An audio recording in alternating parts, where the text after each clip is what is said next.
Dan setiap hari, seorang siswi SD ditemani ibunya harus menempuh jalan terjal dan basah di pinggir sungai untuk pergi dan pulang sekolah. Persoalan ini bermula, ayah siswi SD tersebut membeli sebidang lahan dari seseorang dan saat ini sudah meninggal dunia.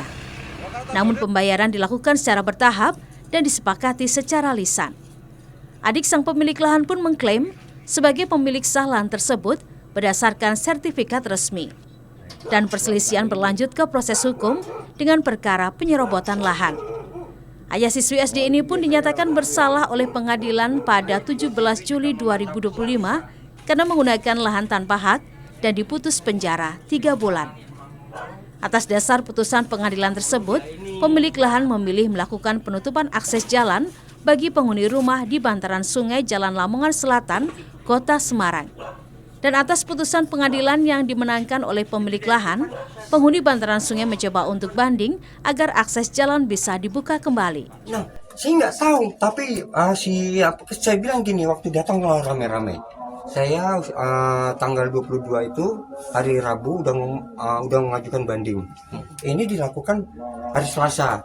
Hari Kamis ini melakukan putusan. Aku udah bilang sama pengacaranya, namanya Roberto Sinaga. Saya lagi banding. Kenapa ini dilakukan? Itu urusan saya yang bertanggung jawab, kata pengacaranya. Terus saya mau ngomong apa? Karena saya divonis 3 bulan kurungan, 6 bulan masa percobaan, saya nggak berani macam-macam, Pak. Pas saya ngomong gitu, udah saya diam. Saya takut nanti kalau sedikit pun saya bikin konflik, kena saya dalam putusan itu. Tapi walaupun udah saya bilang banding, itu kan nggak kepake kan, tapi saya tetap berlindung. jadi putusannya pidana, Bapak bersalah pidana, kemudian juga harus melepas tanah ini, gitu. Putusannya gimana? Tidak melepas, tidak ada dalam petikan. Boleh Bapak lihat, baca nanti dalam petikan keputusan tidak ada namanya memutuskan. Ini harus ditutup.